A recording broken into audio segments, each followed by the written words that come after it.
Bonjour, bonjour à toutes. Comment il est? Toujours avec un grand plaisir et contentement d'Ankia que m'y retrouve à Théalas pour se causer la réunion. C'est vrai qu'hier nous n'était pas là parce qu'on avait un petit souci technique, donc elle a été résolu. Hein. C'est ça la modernité, les nouvelles technologies. Des fois, il est avec nous, comme nous dit en créole. Et puis hier, nous l'a pas chômé non plus. Nous l'étions en direct depuis le Brésil pour le foot sur sable. Donc, on a pu récupérer nous l'a pu récupérer des extraits que nous va faire Profit Azote dans un instant. Nous parle du Covid à la Réunion, hein, avec 51 nouveaux cas qui a été enregistré à la Réunion le 8 au 9 décembre. On est déjà le 10 hein, aujourd'hui. Hein. Alors, parmi tout ça, il y a 48 cas, les 48 cas qui a été investigués, hein, là, elle a été trouvée. Hein. Ici, apparemment, c'est les 44 cas, c'est des cas de Moon qui habitent ici à La Réunion. Donc, nous avons aussi un autre cas, c'est un cas qui a été, les autres cas ont été importés. Ça, c'est la préfecture de La Réunion qui donne à nous ces informations avec l'ARS. Nous va parler des radars tourelles, rappel azote, on a 2-3 jours de ça, maintenant on a commencé à mettre ces fameux radars tourelles un peu partout, hein, sur Piafond, sur l'étang salé, sur le tampon. Cette tampon, maintenant la mettre le jour, la veille, maintenant on a commencé, il dit la casser, la détériorer, la mettre la peinture dessus, hein, pour détruire la manière, cause, il dit la casser. Donc voilà, la mettre la peinture dessus, en gros, ça c'est les anti-radars, les gens ils aiment pas trop qu'ils ponctionnent notre porte-monnaie à chaque fois. Alors ça est prévu de mettre environ 80 radars sur l'ensemble de la Réunion, hein, sur toute la Réunion, d'ici la fin 2021. Ça c'est la sous-préfète qui dit à nous ça, hein, donc les radars réels, les radars sont vraiment installés. Après on aura aussi des leurres, hein, c'est des radars qui fonctionnent pas, que fait croire le monde que ça là justement pour les personnes qui respectent pas la sécurité, des règles de sécurité routière. Et tout ça. Donc la vitesse des véhicules, le passage des feux, tout ça. Donc là ils comptent mettre ça dessus aussi dans les agglomérations, dans la ville, tout ça. Le non-port de la ceinture de sécurité ou encore, sinon ça, c'est de demander du téléphone au volant. Là, tu vois que le numérique au service des impôts, il marche très très très bien. Alors si pour les personnes que surtout en agglomération qui met pas votre ceinture de sécurité ou sinon ça qui traverse les ronds-points, les boules, les feux rouges, tout ça, hein, donc ça risque d'avoir des problèmes plus tard. Et si vous aiment votre PMI, crois-moi, un bon PMI avec ce système-là, il risque de sauter. Et puis là, il y a aussi, à chaque fois, le problème que van mettent avec ces radars-là, sur le tampon, on avait un embouteillage incroyable qu'on avait mis le lendemain. Avec sur l'étang salé, pareil, hein, l'étang salé hier, madame, il croit qu'on avait mis le radar et donc de moun l'a arrêté. Bon, on peut faire des embouteillages jusqu'à 20-30 km pour regarder un bout de le fer, on est en train de pendiller dessus. Donc les radars n'est pas encore en service pour l'instant. Hein. L'histoire ne dit pas nous si quand ça sera vraiment en service. Hein, je pense que maintenant il dira pas quand ça sera en service, ça va bien voir. Hein, il respecte pas le code de la route. Hein. Alors hier nous l'a été en direct depuis le Brésil avec qui ça nous était. Nous était avec Christian Prévost et Florent. On avait aussi Pascal Lagrave. Hein. Pascal Lagrave était à La Réunion, à Saint-Paul, et les deux autres étaient à Rio de Janeiro, où ça nous l'a réalisé le reportage. Il est déjà disponible dans son intégralité sur les réseaux sociaux comme YouTube et Facebook. Donc là, il propose un petit extrait pour les pas trop réseaux sociaux. Et que les plutôt télévision. Alors, nous écoute ça tout de suite.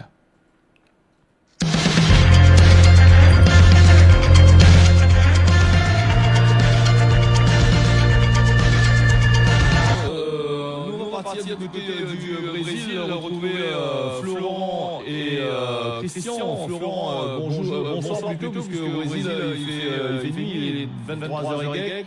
Alors, nous, on est là pour parler justement du football sur sable.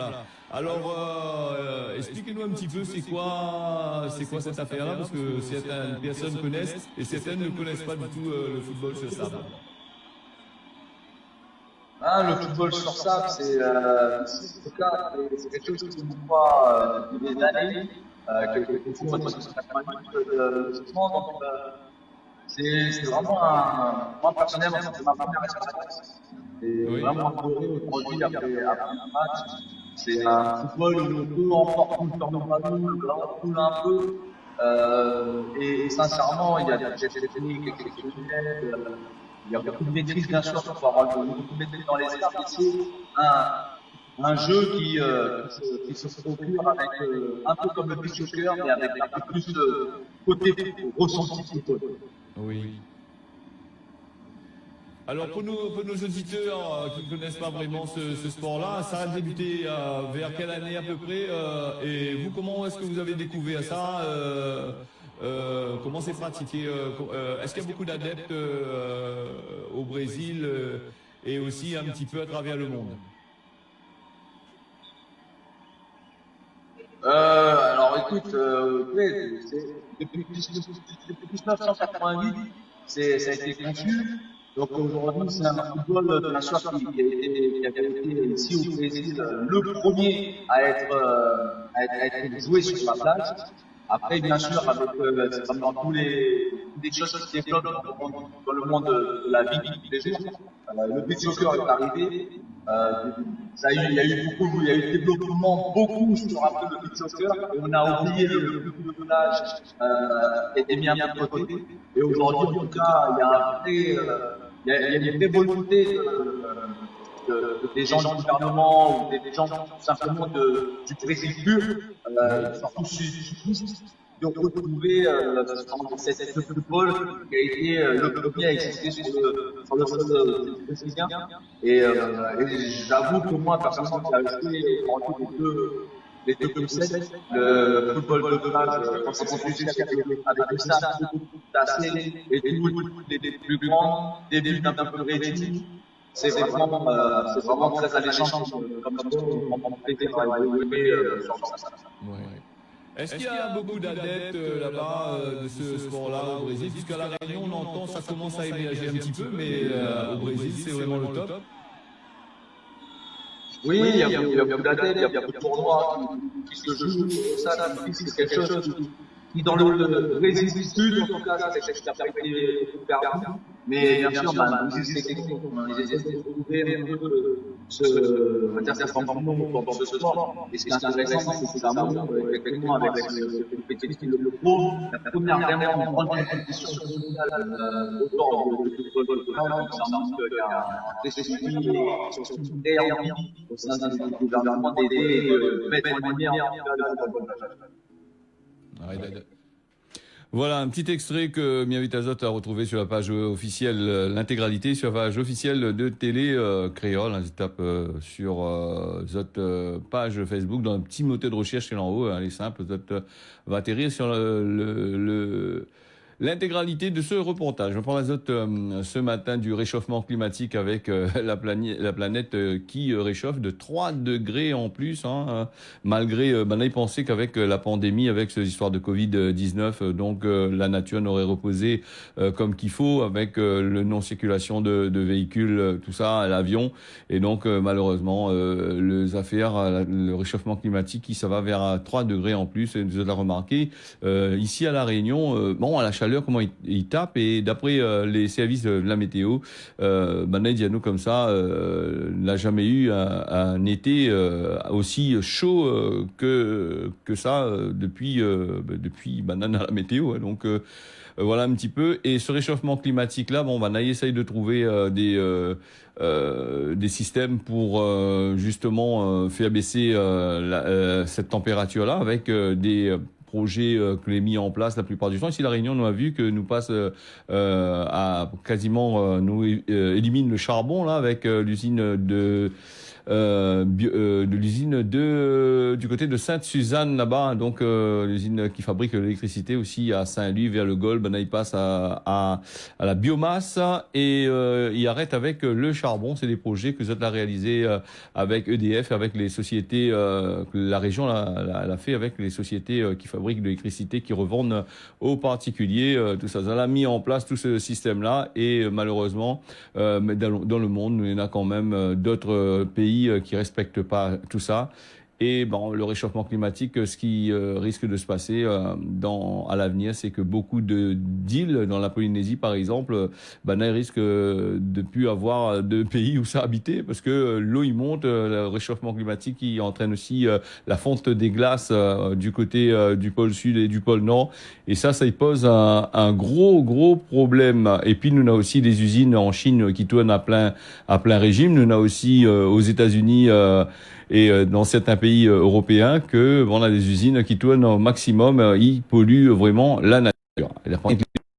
Nous mettre sur le compte des usines, c'est vrai que Banaï fait ça aussi, mais il y a aussi les voitures que Banaï tire la sonnette d'alarme dessus, sur les fameuses voitures électriques là qui normalement elle est là pour protéger la nature, baisser la température, tout ça, pas de pollution, mais malheureusement il paraît que les voitures hybrides ils consommeraient 10 fois plus qu'un Porsche tout à l'heure dans notre cause ils ont un Porsche, donc voilà le système avec le réchauffement climatique. Les vrais, il met des projets, mais des fois, il réfléchit pas que derrière, il y a encore des projets encore plus pires, et encore pire encore. Nous va passer en raison du Covid-19, la crise Covid-19, la fédération Tamoul, il demande à son ban responsable des banlieues d'organiser toute le ban cérémonie, à l'intérieur, à l'intérieur des temples.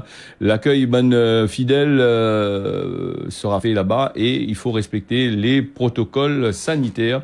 C'est ce que le préfet a dit aussi, donc va falloir faire tout ça pour les histoires aller dans le chemin, tout ça sera un petit peu compliqué. Et le nombre, bien sûr, d'invités sera restreint et aussi, il dépend aussi de la grandeur du terrain où ça fait des affaires, micro. Donc, par exemple, comme l'église, on peut rentrer la quantité, qu'il faut, à condition que Nina l'espace à côté. Nous allons passer sur la loi de la sécurité globale. Vous voulez parler ça d'hier, hier de la loi sur la sécurité globale, et les fois que nous avons eu une petite panne indépendant de notre volonté, il va passer quand même le reportage, c'est vraiment intéressant. Nous écoute le député PCF Fabien Roussel lui parle à nous que la police il laisse faire les casseurs. Donc nous écoute son causé et puis nous va revenir juste après.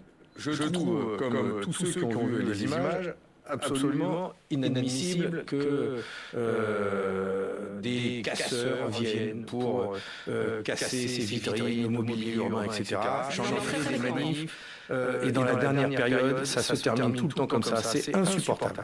Ensuite, je ne comprends pas comment 6000 policiers mobilisés ne sont pas en capacité de stopper 400 casseurs. Et je m'adresse directement au préfet Lallement, au ministre Darmanin, à la hiérarchie. Comment se fait-il qu'ils ne savent pas s'en prendre à 400 casseurs? Ça veut dire quoi? Qu'ils laissent faire les violences? Depuis les Gilets jaunes. Ça veut dire qu'ils laissent faire les violences, Fabien Roussel. Depuis, comment se fait-il qu'ils ne les connaissent toujours pas? Qu'ils les laissent venir sur les lieux de manifestation?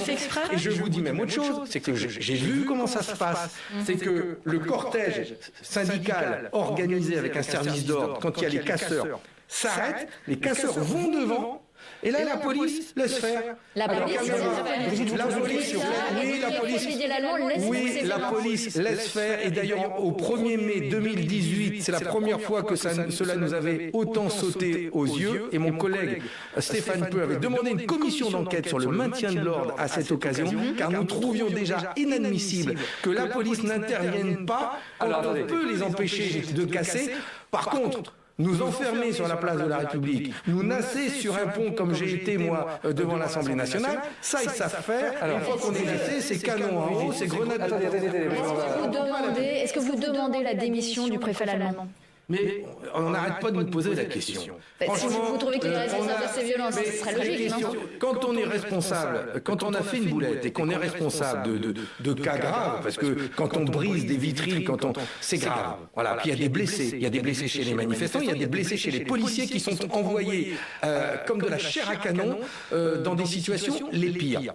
Donc ils portent une responsabilité. Quand on porte une responsabilité, on les assume. Si on s'est planté, on démissionne. Mais je vous dis tout de suite, si c'est pour avoir le même demain, un homme ou une femme qui nous fait la même politique, le problème restera. On a eu Castaner, maintenant on a Darmanin. Il est parti l'autre, et là on en a un nouveau, c'est la même.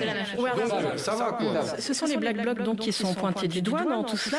Bruno Retailleau, le patron des sénateurs LR, propose des brigades anti-Black Bloc. Est-ce que vous êtes d'accord avec lui? Il peut faire des... Pourquoi on les laisse faire? Qu'est-ce qu'il y a besoin de faire des brigades supplémentaires? Déjà, on a des braves qui viennent surveiller les réseaux sociaux, surveiller déjà, on envoie à Place de la République pour déloger des pauvres migrants, des bataillons de policiers dont c'est pas le métier. Donc ça sert à rien. Non, enfin, il faut revoir la politique de maintien de l'ordre dans notre pays de telle sorte que nous puissions manifester tranquillement et que nos slogans, nos revendications ne soient pas dévoyés par des cases comme ça qui du coup fait que toutes nos idées passent en arrière-plan. Et d'ailleurs je pose la question, quand il y a des casseurs et qu'il y a de telles images, à qui profite le crime? Certainement pas à tous ceux qui ont manifesté pour le retrait de la loi globale. Voilà, la sécurité en France, là-bas, nous avons un peu de maillage dans ces histoires-là. Espérons que ces affaires va régler au plus vite, parce que c'est vrai que à chaque fois, les brûle, le taux de Moon, tout ça, c'est un peu compliqué. Après, on va parler aussi des procès dans les attentats de 2015 avec des peines de prison et de la réclusion criminelle à perpétuité. Donc pour les 14 accusés qui étaient poursuivis pour votre soutien, à Kouachi, pour les frères Kouachi et Ahmedi Koulibaly, le ban auteurs des attentats du 7-9 au 9 janvier 2015 contre Charlie Hebdo. Alors, on avait une femme policière, elle a été tuée là-bas en France et aussi du côté de l'hyper caché de Paris. Voilà donc un peu l'actualité là-bas du côté de la France. Nous va parler des maintiens des attestations de couvre-feu pour le 15. Là, il doit annoncer quand même pas mal d'annonces. Le président de la République, tout ça, Olivier Véran, ministre de la Santé, il s'est annoncé des affaires. Mais comme le président Macron avait dit, il faut qu'il descende en dessous de la barre des 5000 personnes. Et c'est pas le cas. Et d'après ce que Banaï dit, c'est pas demain la veille qu'ils descendent en dessous des 5000 personnes. Et Banaï parle aussi faut aussi revoir le cap des 5000 personnes, donc avec des contaminations de coronavirus. C'est vrai que là on baisse là-bas, mais il y a un peu encore des affaires pour autres faits. Nous va parler aussi, on aura aussi des attestations là pour les gens qui sortent en France pour voyager dans les territoires d'outre-mer. Des attestations pour motifs impérieux, les d'actualité. Nous va passer vite fait là, puisque déjà 6h20, j'espère que vous allez toujours la même. Je remercie aussi les personnes les bien connectées sur Télécréole, que ce soit sur le réseau social Facebook ou en direct sur la télé. Et nous va passer avec un repas solidaire. Alors, repas solidaire que les offert à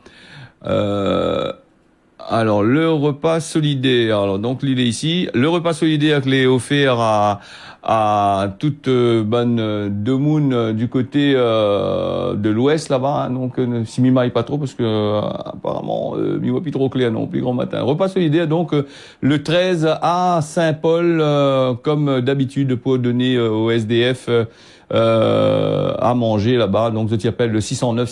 Et puis, il y a aussi un autre affaire aussi, pour les particuliers, professionnels, si tu veux participer à un dîner de fin d'année pour les familles démunies SDF, dimanche 27 décembre là-bas, à Saint-Paul, et le réveillon de Noël pour les malades, les accompagnants réunionnais. Ça va se passer là-bas aussi du côté de la région parisienne avec Marily Lisette. Tu vois l'affiche là, les dessus qui apparaît. Et tu pourrais aussi récupérer ça sur la page officielle de Télé Créole. Mais là, un numéro de téléphone, c'est le 06 92 607 607 pour plus de renseignements. Alors, tu peux aller, si tu as envie de donner un petit coup de main, là, point de problème. Hein. Donc, il faut aider la population, les défavorisés et la besoin. On va passer à la suite de notre journal causé de ce matin. Hein. Mais on m'y rappelle à Zot pour Rouve Zotker pour les réunionnais de Noël là-bas, les colis pour les malades en soins à Paris accompagnants. Ça, c'est en partenariat avec Soleil Réunion. Le colis de 5 kilos sera livré en métropole. C'est le prix à 40 €. Hein. Donc, numéro de téléphone 06 92 607 607. Nous va passer au causement de Moon avec de Moon y attrape par la langue et Bef y attrape par le corne. C'est un causé la Réunion. Il veut dire Bef qu'on trappe aller ou mettre aller dans son dessus charrette ou attrape aller par le corne pour aller à lui. Et de Moon des fois il fait attraper les autres par la langue quand il dit un affaire puis il chape. Il dit le causement échappé. Bon il fait attraper les autres par la langue, ça devient une bêtise.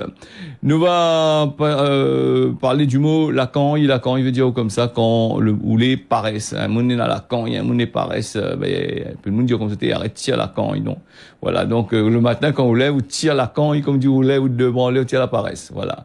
Nous va parler message avec Richel de Saint-Pierre. Nous les trop surveiller. Un jour, ça va retomber dessus nous. Toujours donne l'adresse, numéro de téléphone.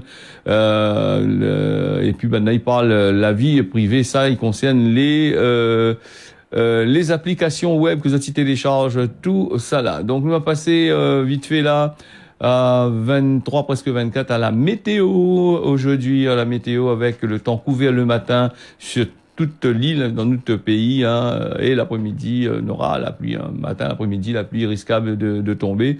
Et si, comme il dit, chaque fois, je jette un coup d'œil dehors dans mon fenêtre, là, à Saint-Pierre, le temps, les gris, les prévus de la pluie, alors, donc, va faire du bien à toute de monde, ils attendent ça avec impatience. Et hier, m'a vu, de planter de pommes de terre là-bas dans les hauts de la plaine des Cafres, ils attendent ça, bon, ça sera servi, normalement, espérons pour eux.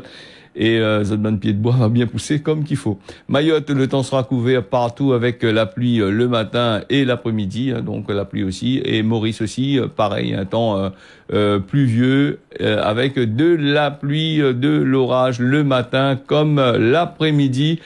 Et puis le journal l'a fini, les 6h24. Mais dans notre rendez-vous demain matin à partir de 6h jusqu'à 6h25, justement, pour le causer la réunion. Merci à vous d'avoir suivi ça. Midi tiens beau, serré, largue pas, un bon journée, malgré la pluie qui attend à nous. À demain.